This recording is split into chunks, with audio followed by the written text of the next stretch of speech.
Uh-oh, here comes trouble. What is up, troublemakers? The Double Degree Club, live from the Double Degree Club office, presents Double the Trouble. Your favorite hosts are here. That's Imaad. Hello, hello. And myself, Ananya Ori. Also on the royal couch, we've got a very special guest with us today. Please welcome Tailai Wang. Hey folks, I'm Tailai, 3B CS and Business. I'm very happy to be here today with two wonderful hosts. And we're very happy to have you. So today's episode answers the question, school, work, sleep, what to do with the rest of your time. And to answer that, I want to start by asking, what's missing? I said like three things, which was kind of intentional, but what first comes to mind on what I'm missing, Ananya? It's really funny because when Imaad was like, what's missing? In my head, I was like, what is missing? And I was like, oh, eat. Like, you have to eat food. So that's the first thing that comes to mind. Yes, good. Tailai? I'd say your social life, your friends, your family, most importantly. But I feel like that's a pretty big chunk. And what have you guys found? Do you find that both of those items are pretty easy to keep with the rest of them? Or do you kind of struggle with those other three items as well? You go. Yeah, so I think I've everyone's seen that pyramid. Well, it's a triangle of like they usually said social life, sleep, and school. You need to pick two out of the three. You can never have all three. But in reality, I think it looks more like an octagon maybe. If you're to like prioritize things, and you can only, I think you gotta pick your priorities and figure out what out of those you can balance the most. Yeah, I think another thing that kind of makes it difficult is that it's not a regular polygon either, right? Oh my god, this is becoming such like a...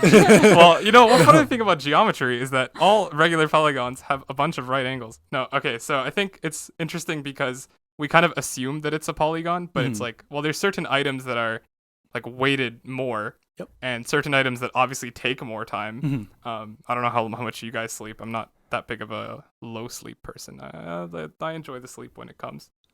So if you were to kind of build the pie that is your time, where do all of those items fit, right? Are they big slices, small slices?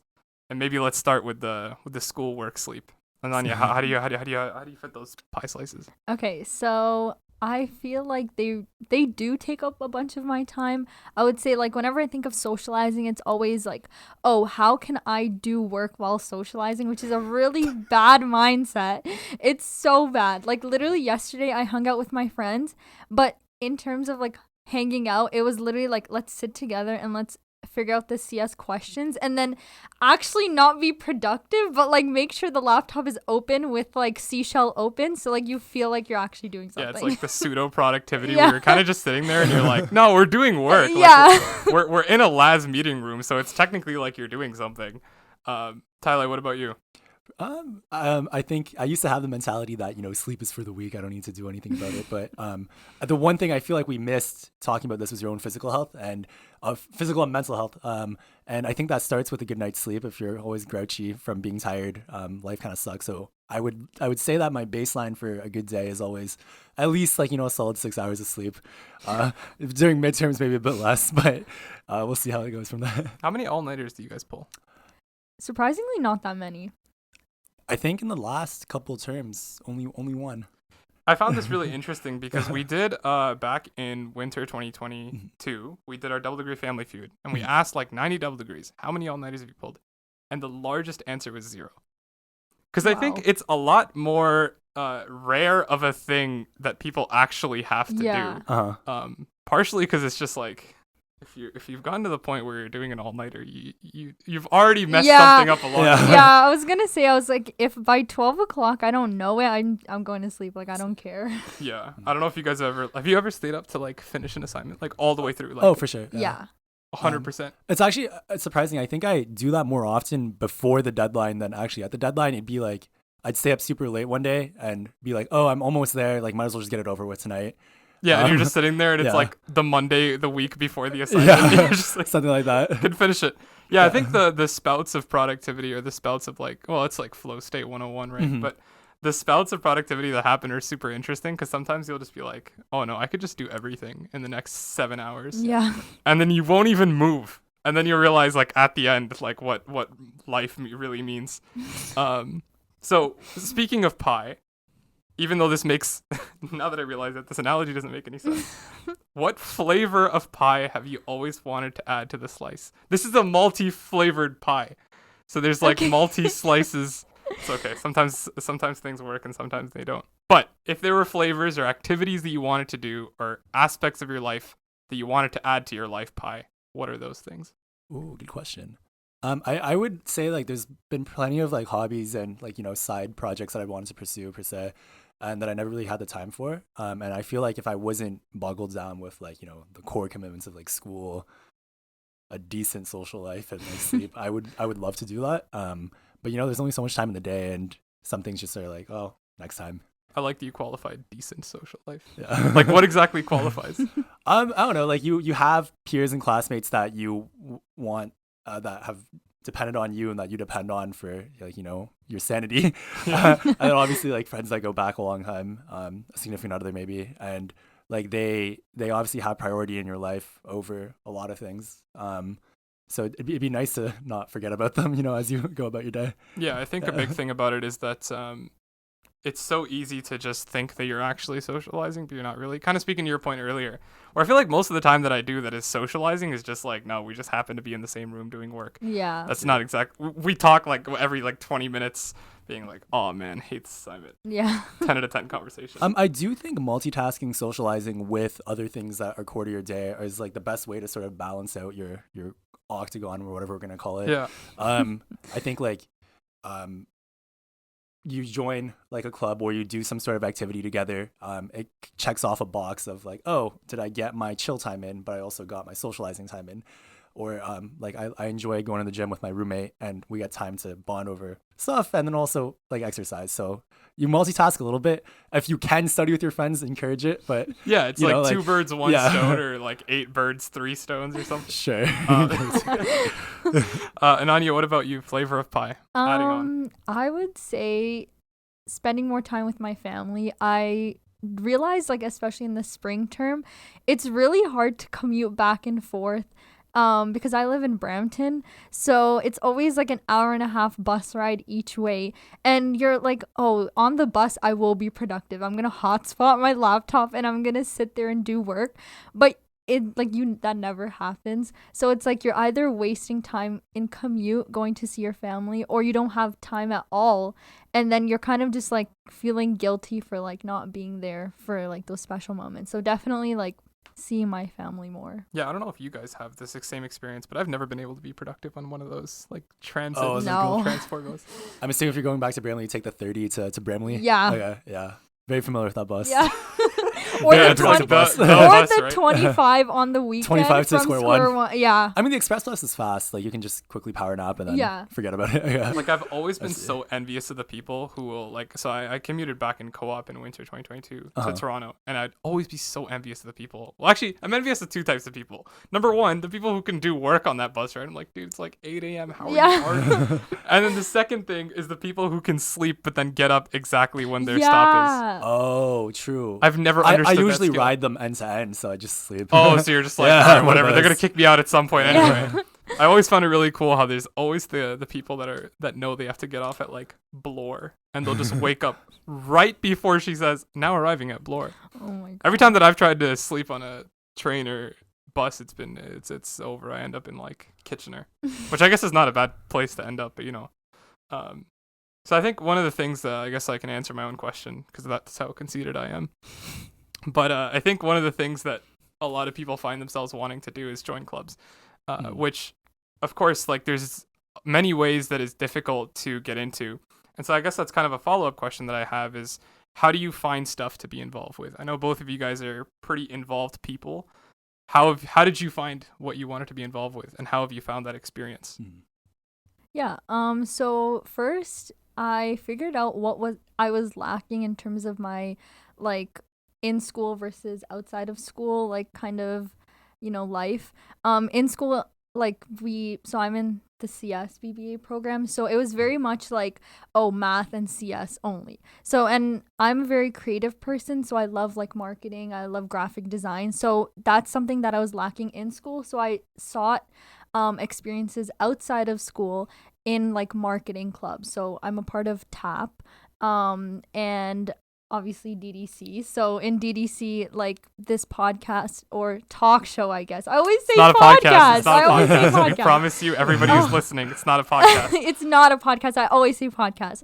But like this is something like I really want to do in DDC because it was more creative. And then in TAP, it was kind of like because I'm doing like events. So being creative on that front, and then even further outside of that, it was kind of like on my own time, like I do some freelance marketing work. So kind of like trying to seek what I don't have in school outside. What's TAP? For those that don't know, including myself. I only know the acronym. I don't know what you guys the advertising project. So it's a Laurier-based club, and we kind of host like marketing and like advertising events for students. That was your opportunity to get your job. Yeah. Like you gonna send this to the presidents and be like, did she do good or not? I hope I did good, or else this is very embarrassing. Yeah. So what? They host events related to marketing and advertising, I presume. Nice. Tailai? Yeah.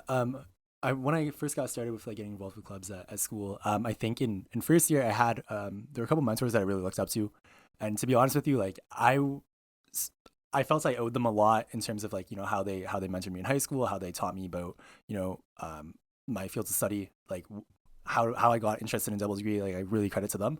So not gonna lie, I really wanted to follow in their footsteps. And it was sort of like a way of paying it forward. You know, I felt that I got so much for them that I should, you know, join the clubs that they are part of and try to pay it forward to folks that were, you know, coming in as well.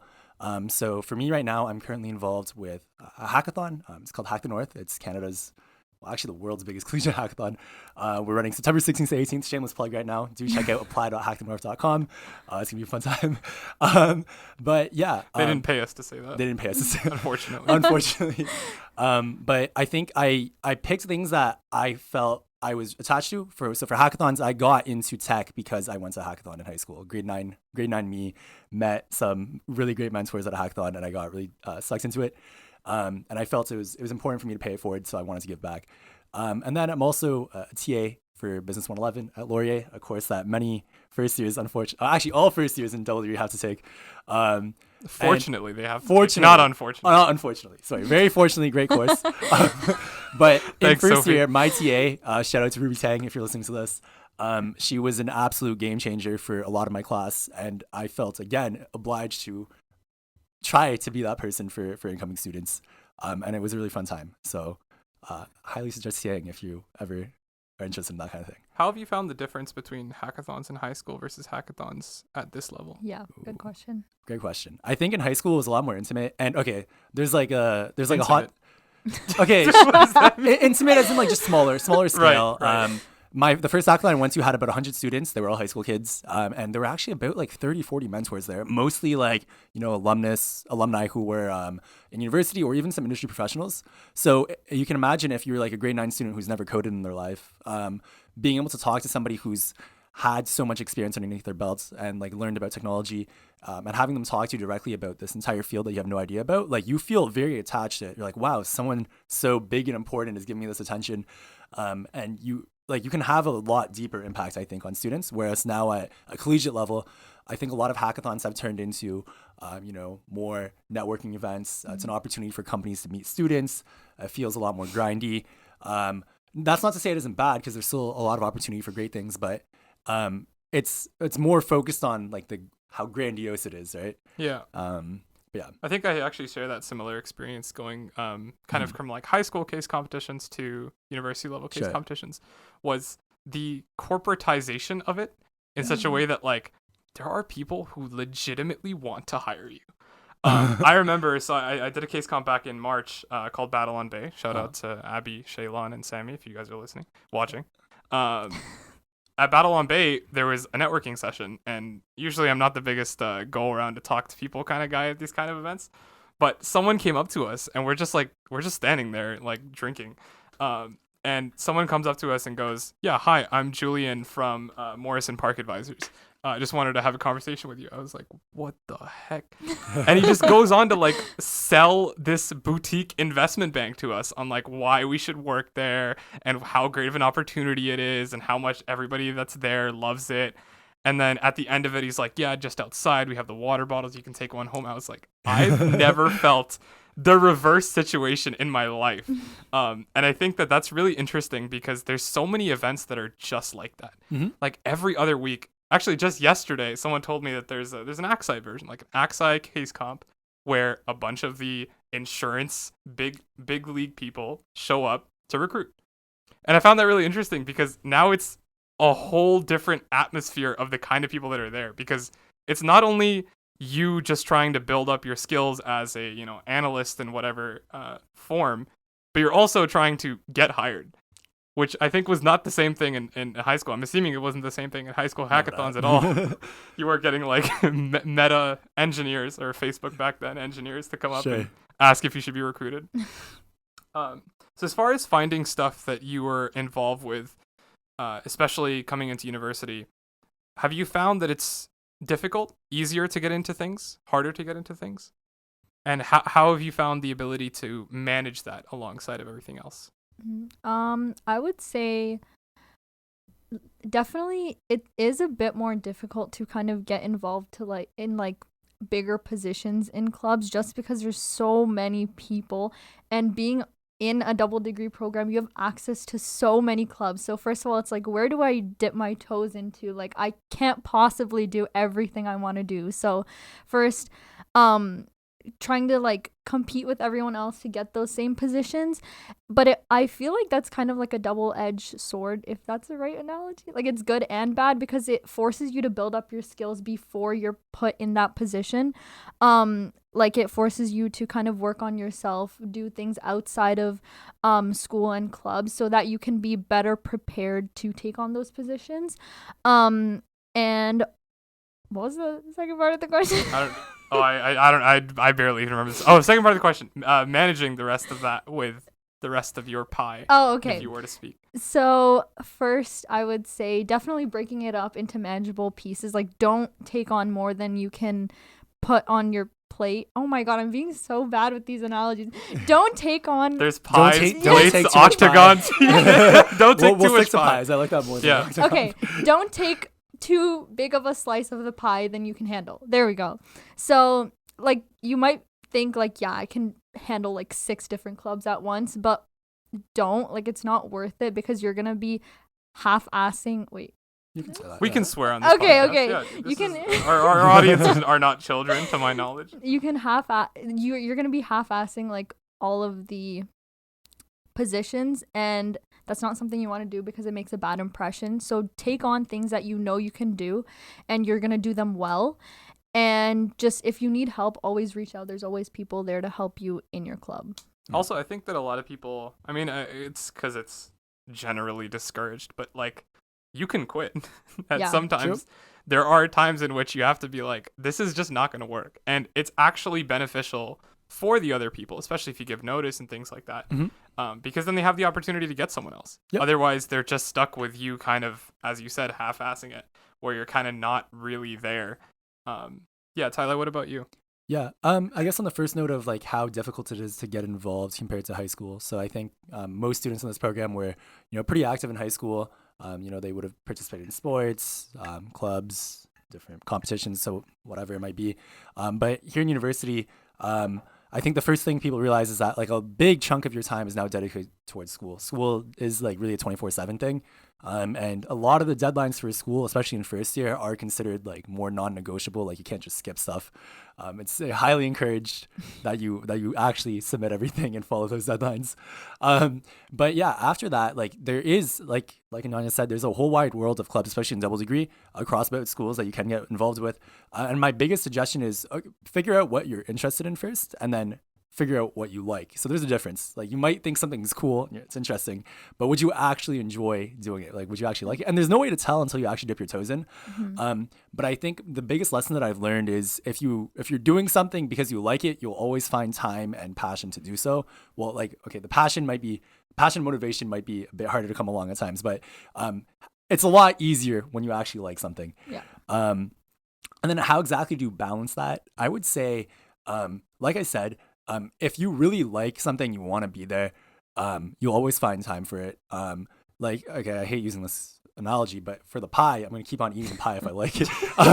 Just kidding. Okay, no. Okay, I'll draw an example from like TAing in the fall. That was one of the most rewarding jobs I've ever had. I'm going to plug it one more time. So Sophie, Dr. Karanopoulos, the first year business prof, will get some better recruiting. Dr. Karanopoulos. Dr. Karanopoulos. I call her Sophie. It's huge. Like if it's something that you find really rewarding and enjoyable, you'll always find more time for it. So like for me, like when I started skipping on assignments to go, hold more office hours for TAing, that was something I genuinely wanted to do. And like, even if you have a packed schedule, you'll find time for things that you really care about. And some things are just worth sacrificing for others. And we know that that's true even when the thing that you end up doing is not necessarily the thing that you should be doing. True. Because you basically just made time for it by Correct. doing that instead. Correct. You can always find time. It's just a question of what you sacrifice for that. Yeah, exactly. It's just a question of what slice of the pie you put back into it. I don't know. But speaking of balancing, we're going to go into how it's kind of these different time management styles that I totally did deep psychological research on. But before we do that, right after this break.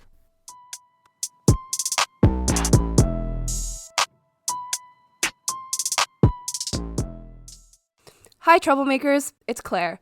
I have a confession to make. I still don't know what a proof is. And after Tam Sam solving my options, I found a way to make myself feel better. Enter DD Confessions.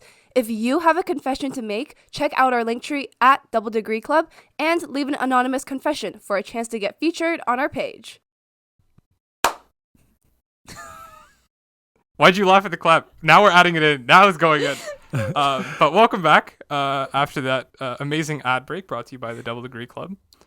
That's a double ad because now we just brought you in from an ad with an ad. Wow. But we talked a lot about balancing time, and that's kind of how we started it. We talked about pies and slices and things like that. And most importantly, what I found was that there's apparently this list of like 6 time management styles that a group of people that are probably reputable agree on.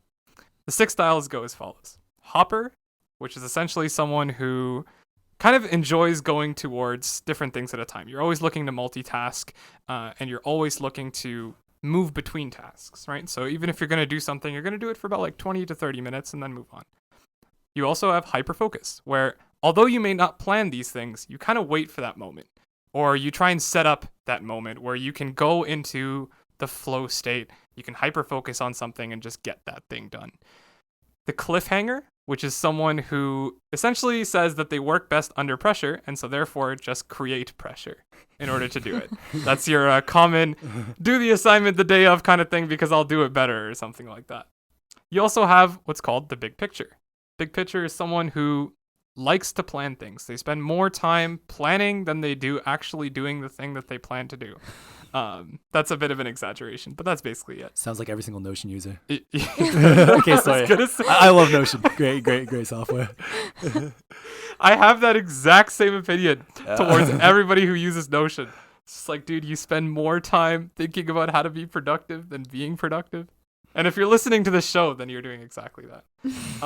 There's also the perfectionist, which I think is relatively self-explanatory. The idea is that the way that you time manage is based on when each thing gets done to perfection. And then finally, impulsive, which is sort of the not any of the other 5, where you don't really plan and you don't really focus on many things, but you'll just kind of jump into something, do it, move on. Jump into something, do it, move on. There's no particular pattern to it. So, of those 6 time management styles, is there 6? 1, 2, 3, 4, 5, 6. I can count. Great job, math major. Which one? Math isn't about counting, though. If math was, actually, math 239. Numeration's all counting. But that's a different kind of counting. I wish math was about arithmetic. It's not. So shout out to the incoming first years who are listening. Math isn't about counting, nor numbers. Math isn't about numbers. But of those 6 time management styles, which one do you think you are? Is it an absolute cop-out to say I'm a mix of 2 or no? Yes. It is? Okay. Well, then if I had to pick... Okay. I like that you just took that as gospel. Like, no, okay, I will listen. I'm sorry. I will listen to Imaad as he speaks. Thank you. No, I'd say I'm a mix of hopper and hyperfocus, which is interesting because they seem to... No, actually, no, they don't contradict each other. You hop into hyperfocuses? Yeah, so like I like... It's just funny. My mom thought I had ADHD for a while. I clearly don't because I can focus on things. But I like jumping from task to task, keeping my day fresh. So I would dedicate like, maybe an hour or two towards each thing. Morning, go to the gym, come back, go to lecture, hopefully, if I do. And then It's a terrible message. sorry, first years, do go to every single lecture. Go to until you every figure out you lecture. can skip them. You'll find out which ones are optional like relatively quickly, I think. But then I like dedicating like blocks of time to a certain thing that I care about, whether it's like, lunch with a friend or homework, studying, whatever it might be. And like only dedicating that time space to that thing. It sort of like gives you like, it makes your life a bit more siloed. Like you dedicate personal time to personal time, club time to club time, homework time to homework time. And I guess like the most difficult thing about that is sort of like tricking your brain into like switching and like, not like finding that balance where like you don't think about something in another state. But once you do, I feel like I found myself a lot more satisfied after I started having that mindset. Do you plan out those blocks? Like, is every morning is this kind of morning, and then every afternoon is this kind of stuff? Okay, I tried to do that in the past, but then also like it's all kind of about feeling too. If you're not feeling that, you're obviously gonna think about something else. Yeah. So I usually just get to the point where like, okay, let's be realistic. Will I do well at this right now? No. Okay, switch it up. But there obviously has to be things that are non-negotiable, like certain lectures, and that you need The some time. certain lectures business. Yeah. Everybody in the math faculty is going to listen, and the last faculty, Yeah. school of business. I mean, if they Is take that what- attendance and there's participation marks, then it's a bit more mandatory than other classes. A bit Just more, a bit not more. even Not even mandatory, just a bit more mandatory. Um, So which of those things? So are you happy with the way that you've kind of found your time management style, or do you think you kind of aspire to be another one a little bit? Oh, I think I'm very happy with how things are right now. I was like in previous terms, I was very unhappy because I would be like, really trying to finish something at once, really trying to stick to a schedule. If I did not follow my Google Calendar that day, that was blocked out nicely into hour blocks, I'd be That very reminds upset. me of Imaad. Yeah, I was right about to say that. It's Yeah. precisely the situation I'm in. And like, to be honest, like there's quite a few of my classmates and peers who do that, but like to me it just creates artificial stress that like, hey, I didn't meet a goal, but like that's a goal that you artificially made for yourself at the end of the day. And I found myself to get a lot more done and be a lot more satisfied if I let things loose a bit more. Yeah. Yeah. Ananya? That actually like opened my third eye because I do exactly what he used to do. Like I literally like plan it out, but then at the end of the day, I realize that I fit so much stuff into one day that like half the things didn't get done, and I'm like, okay, why work at all if I didn't get anything done?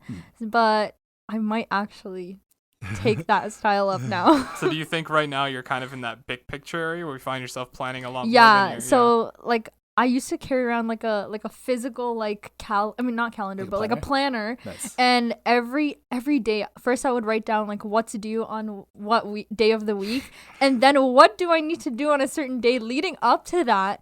And it's just like a bunch of tasks, and you get so overwhelmed by it where it's like, okay, I'm just going to sit here paralyzed for an hour going on TikTok until I have the motivation to tackle whatever is on my planner. And then half the day is gone and you're like, okay, I'm just going to push everything to the next day. But you already have something planned out for the next day. So it's just a downhill spiral. What's hilarious is I have that exact situation, but the opposite conclusion. Oh my God. So I'll put up a little screen cap because I think it's funny to look at when you see it. But my Google my Calendar goodness. is exactly what you said earlier. It's planned out into every single minute being decided. In fact, this episode recording is currently happening. So everything's going Wow. according to plan. But yeah, I think one thing that I found with kind of this method was that I have the opposite feeling towards it. I feel overwhelmed when this is not in front of me. True. And I was thinking about this. I got reminded of this really specifically just yesterday because we're recording this on July 19th.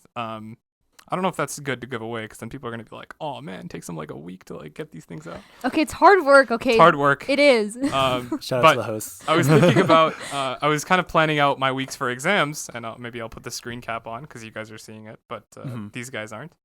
And I was like really stressed about final time because it's my first time doing like completely in-person finals. I'm like, oh my true. God, dude, this is Man. going to suck. Like, I don't know how to do this. And the second that I opened up that calendar and realized there's no lectures, no more assignments, and I just started putting in time blocks like do this, do this, do this, do this, do this, do this. And then I was like, oh, never mind. I'm going to be perfectly fine. And just the fact that I was able to look at my time and see that it was possible to complete what I had to do was less overwhelming. So I'm definitely in that big picture category. I've been trying to get away from it because, yeah, I was one of those people who I'm still that person. Every single term, I try and find a new productivity tool to use and then realize that it was completely useless. Like, I tried the physical to-do list thing. I tried Google Calendar. I tried Notion for 10 seconds and gave up because Notion users, I respect the hustle. But the fact that you spend like 4 hours to set up this thing is concerning. I tried physical planners. I tried Microsoft Word and Excel. But it just felt like really sad to open up Excel as your schedule. Oh yeah, no way. I was like, dude, this is not it. And then I discovered colors on Google Calendar, which I discovered very late into the game. I had no idea. Colors? You could. No, so what I didn't know was right click the calendar events already. So that I also learned very recently. I learned that about like at the end of 2A. Because before that, I thought the only way to get different colors was to put it on a different calendar. So I had a different calendar for like class? each course sub-item. Oh my I had god. like, what was back then? Finance. BU 283 homework was a calendar. And then I would put that into the set of everything else. And then I figured out that you could change the colors within the same calendar. And then I figured out that you could change the color just by right-clicking and not having to click, edit, change color. That was a really long rant on my experiences with Google Calendar. But I think the conclusion of that is you kind of have to try all of them. Yeah. I think I was definitely that kind of person, like big picture, but then I've also tried the cliffhanger, like, do the assignment the day before, and I was like, I can't do this. I get too stressed really that's fast. so stressful. Everyone's different at the end of the day, and you'll find your fit. And like, okay, we've been spending the entire time shitting on Notion. Notion's actually great. I take my notes on it still. Whether or not, like, I think everybody, like, there's productivity tools that claim to be the end all be all. But like at the end of the day, like you will use what features work for you, and otherwise they're not useful tools. So yeah, exactly. You have to kind of try everything. That's why like I'm not entirely regretful about trying things and them not working out, because now I know what doesn't work. Yep. Yeah. Exactly. And I think that's often more valuable than knowing what does work. So speaking with time management, there's these blocks of time that exist within semesters and also outside of them. And I like to call them like the lulls of being a university student, which is that, especially at Waterloo, right? Basically year round, you're doing something, with the exception of these breaks. And I want to ask what you guys choose to do with those and what you would probably recommend to yourself or to others to do with those times. Yeah, I would say, first of all, go out, have fun. Like, oftentimes during like midterm and final seasons, like obviously you're gonna be, studying more, but like it's important to realize that you're actually a person and you need time to like, recharge, rest, sleep in. Oh my god, if you can sleep in, if you can sleep in, that you gotta is do like it. life changing. Sleep in, go hang out with friends, go, I don't know, go to a coffee shop, go see nature. Do things. Touch grass. Yeah. Touch grass. Yeah. Like do things that make you feel alive again. I think, not like a robot. And then I would also say, do things that like you might have been thinking about, but like you haven't got the time to, do them because you're so swamped with studying and making notes and assignments. That can be whatever. That can be school related. That can be extracurriculars, that can be literally anything. So yeah. Tailai? Yeah, I think it's everything Ananya said is great. Firstly, but like I think it's especially important as double degrees because we actually have a slightly different pattern than a lot of other students. So we have back-to-back school terms starting in second year before co-op. So after your 2A term, after your 2A co-op, when you come back, you have to do 2B and 3A, take another co-op, and then do 3B and 4A back to back. So I'm right on my 3B, so I'm coming back this fall to do my 4A term of school. And 8 months of school even though that's like normal for a lot of other universities, in this circle of Waterloo and Laurier students, it's often very strange because you It hustle is. so hard for 4 months and then you're like, oh, I'm burnt out right now, but I need to come back for 4 more months of this. So I think it is absolutely essential to unplug for a little bit. Yep. Otherwise, I don't think anyone can make it feasibly. Folks do like 12 months of school, but you have to take some really nice breaks in between. You do. Or else, like, I don't know, your brain becomes mush. Or else you'll take a break. Yeah. Yeah. Not at the time that you want Yeah, to. not when you Yeah. wanted to. Yeah. So yeah, I think in between terms, one thing that I've been trying to do, like Ananya said, there's been things I put off. I like, oh, you know, I now have 2-3 weeks of time to just sort of explore this. And then if it's actually something I enjoy doing, then I'll explore it properly for 2 to 3 weeks. Otherwise, I get to relax. So honestly, like, don't go in with like some mindset of I need to be 100% productive. Yeah. I know a lot of students ask like, hey, I'm going into first year this fall. I was What do gonna I say do in exactly July that. and August? Yep. What do I do in July and August? Go touch grass. Yeah. Yeah. Like, there's nothing that just you will do don't. that will, like, the marginal utility of you working Yeah. on something this summer before you come to university is minimal, and it's only going to make you more stressed out in September. Yeah. And then that way you have a better chance of knowing what marginal utility is. Oh, sorry. EC Shout out to 120. Ken Jackson. Econ 120. Yeah. Well, they'll have him in EC 140. Oh, he's yeah. not teaching 120 this fall? No. Oh, that's a Past bummer. 2 years has been 140. Yeah. I That's think 2 episodes, and we've mentioned Ken Yeah. twice. Nice. And Sophie this episode. So True. some pretty important characters in the In the double double degree degree life, sphere. yes. Yeah. That's for sure. Uh-huh. Yeah, I think that's often kind of my recommendation, especially when people say like, "Oh, should I prepare for the course?" I'm like, no. yeah. Your whole life is gonna be preparing for Yeah. courses and then doing the course, so you might as well get that opportunity to like take a chill pill and like do something else. And then I think also, oftentimes what can happen is you won't even know where to start Yeah. because you don't know what you don't know, and it's not really helpful. I think like at best, if you want to do something to set yourself up, like review the material for the prereq. Yeah. Make sure that you know where that material is. Like I know something that I did going into 1B was I dug up the papers on which I wrote my 137 notes because I just thrashed them across my room. And so I was like, oh, that's where it is. I'm just going to put this in like a binder so in case I need it moving forward. Wow. Revolutionary. Yeah, definitely. So that's going to end our main segment. And we have one more quick ad break. Then we have the intro to our 2 cents segment. See you soon.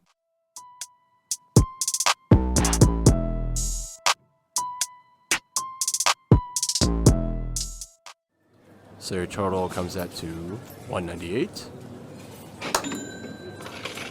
And here's your 2 cents. Welcome to our 2 cents, where on each and every episode, we ask you, our listeners, to send in your questions, anything you'd like advice on, and we give our unfettered, totally unqualified 2 cents.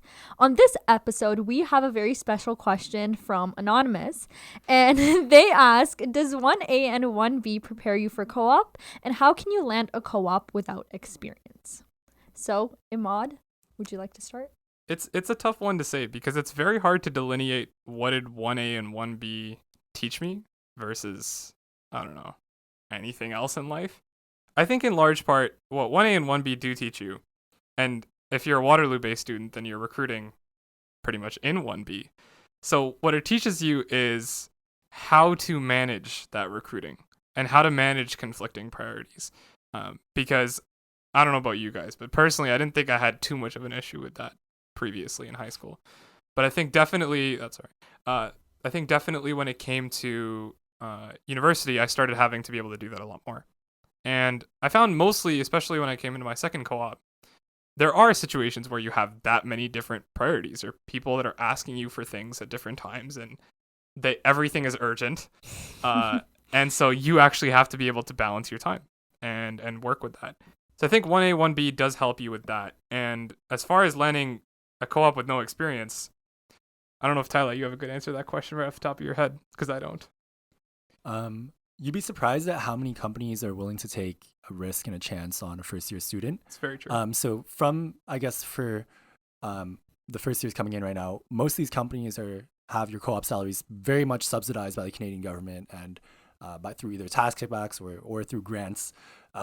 So for them, you're being hired not just like the primary concern isn't for you to contribute to their team directly. At times, it's often because they just wanted to look good, which is a very hard and sad reality. But that is the reality. Like they want you there for the vibes, for the tax kickback, and because they might like you. So you'd be surprised that a lot of the skills there aren't many hard skills that you learn in 1A and 1B that would go towards a co-op experience. So me, I'm a software engineer. The CS 135 and 136 class, like sure, like there's some basics there that you could take to the job, like fundamentals. But really, like on a job, is anyone going to ask you like to implement like some binary search with racket and recursion? No one's going to do that. No one's gonna. The with racket part, I think. The with racket part. That's the first day. That's the first day. For context, racket's the programming language used for most of the first year. I miss racket so much. It's dog shit. I love racket. I hate it. No, I hate racket. Like the other day, I was just like thinking about it. I was like, man, sometimes you do just want a cons item empty. Oh my Disgusting. god. Flashbacks.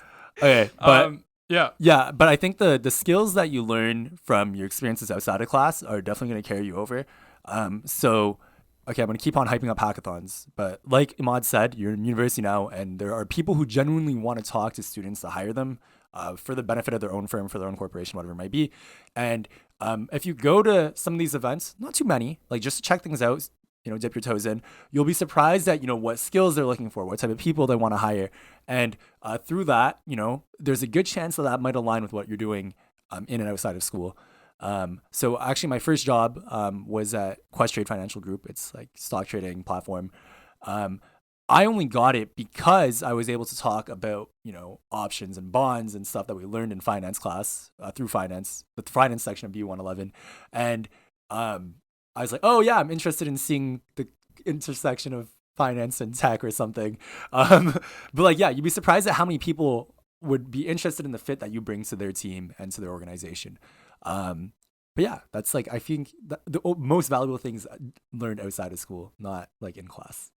Yeah, and I think a large part of it as well is that oftentimes there are ways that you can learn. And I think my biggest advice was, first of all, most people don't have experience.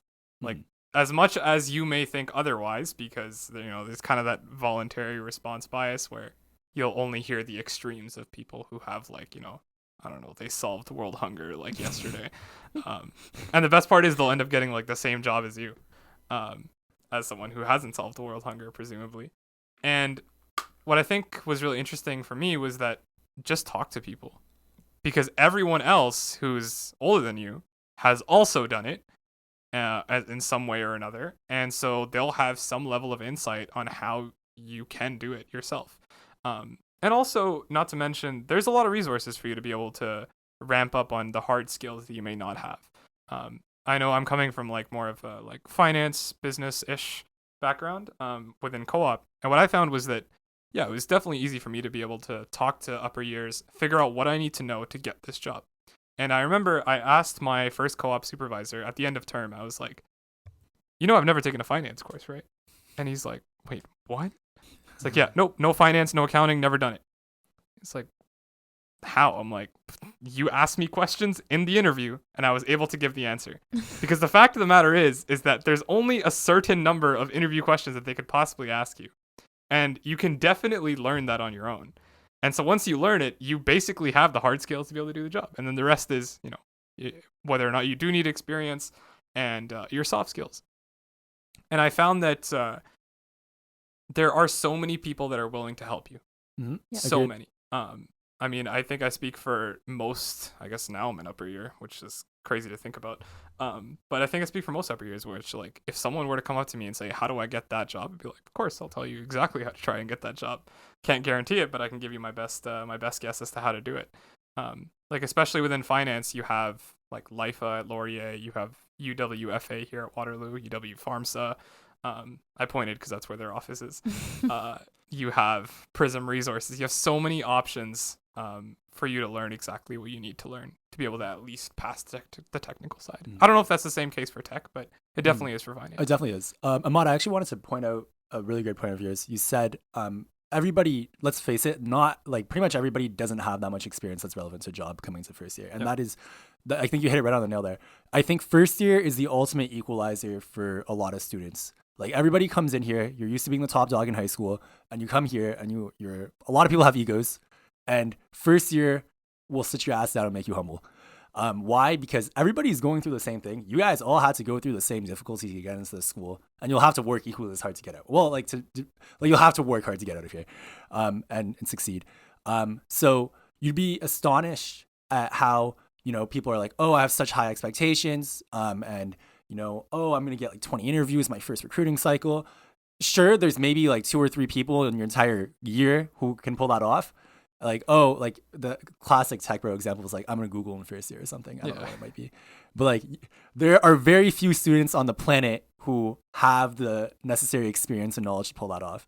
But you do have the extreme benefit of going to 2 institutions that are reputable, not only in like tech, but in finance and other fields of business and great fields, where you can just go and look at the class profile for every single graduating class and be like, oh, pretty much everybody in this graduating class is working in something cool that I would look up to. So whether or not you make it there in 2nd and 3rd and 4th year and 5th year, you have the great privilege of being at a place that fosters that. So don't worry too much. And like Imaad said, literally every single upper year that you'll speak to in this program, well, the vast majority, I hope. Every might be hyperbole. Yeah, but like we'll be willing to help you out. So don't hesitate to reach out, because I think everybody's had someone to help them, and they're always down to pay it forward. Yeah, and the really cool thing about it is that you don't even need to know the right upper year to be able to do it. You just need to know one, because they probably know someone else who is doing what you're looking for, that is absolutely and they'll correct. be able to point you to them. Mhm. I know, like already, I remember back in 2A, like I had people who reached out to me for whatever, and I was like, yeah, I'm not so good at this thing, but I can tell you who is. And that was kind of my way of explaining to them, like, to be able to make that connection. And I think you said something earlier that was also really important, which was that not only do most people not have that much experience, most people also don't have that much knowledge as you may think they do. Correct. And ultimately, you can learn it. And you have like 5 co-ops to do it. Like that's 5 4-month terms. And you basically, if you're trying to go for a full-time after you graduate, those first 4 could have been irrelevant. Correct. And then the 5th one is the one that matters. Yeah. Or the 3rd one is the one that matters, and then the other 4 are useless as well. Mhm. You never know which one is going to be the one to hit, and you just got to try your best. Yep. I know, Ananya, you haven't gone through the recruiting cycle, and this is kind of your opportunity to empathize with the audience a bit. But what would you say is kind of your biggest worries going into it? I don't know. I feel like it's kind of like, oh, are they gonna look at, they meaning like recruiting like firms, are they gonna look at my marks more, or are they gonna look at my experience that I write on my resume? And even at that, like, is the experience I write even relevant? Are they looking at this and being like, why is this person applying to the job? They have like nothing that we're looking for. So it's kind of like, trying to position yourself best. Like, how do you do that? I think what's really interesting about the experience point is sometimes, not the bulk of your resume, but sometimes having something on your resume that they go, wait, what is that? Makes them want to talk to you, because now they got to figure it out. Like I think in first year I had my small business, I guess, founder and CEO at Meon Studios. It's a production company. We do things like this. Very nice, very nice. And that was the first question that I got asked. He's like, what? Why are you applying to finance then? I was like, well, I like to do things in my spare time, and I like to do other things about that. And I was like, well, and if you can connect that with what they're looking for, now you've just got the job. Because I remember I said something along the lines of, in every financial model, there's a lot of stuff that's standard, and then there's the stuff where you have to be creative to be able to solve the problem. And that's what I think I can bring, because I have the ability to come up with creative solutions, because I've been in the creative atmosphere. And I think having those resume points that are unorthodox offer the opportunity for some, because they're going to find whoever they want that is like, breathed finance or breathed whatever field you're going into since the day they were born. And sometimes they don't really want that, because those people have a bunch of downsides to them as well. True. On Imaad's note, little tidbit of advice I got that I still use. Actually, maybe not as much anymore, but especially in my first 2 times going through co-op recruiting. I have a section on my resume right underneath education dedicated towards my interests. What am I interested in? And you'd be surprised at how many hiring managers who had to sit through 100, 200 resumes from University of Waterloo alone, or from Laurier alone, that are like, oh, I noticed that you're interested in XYZ. And that made me want to talk to you just to chat about it. Because at the end of the day, everybody here is going to the same program, has very similar experiences, might be involved in even the same clubs as you are, if you have that on your resume still. So there are ways to stand out and make you seem like a more intriguing person, because at the end of the day, you are talking to a human on whether or not they want you on their team. And it's hard to convince them if you look like every other person that they've seen. On paper at least. Yeah, exactly. And I think we're gonna end it off there.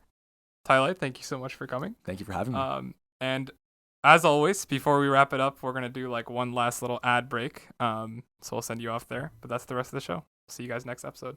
Deuces. Double the Trouble is brought to you by the University of Waterloo and Wilfrid Laurier University's Double Degree Club. This episode was produced and engineered by Imaad and Ananya. Video production was led by Claire Shen. Marketing was done by me, Ananya Ori. Our team also includes Ainsley May, Jimmy Zan, Alex Palmer, Vivek Bardwaj, Judy Zhang, and James Ayong. Special thanks to Tailai Wang for being on today's episode. Thanks for listening.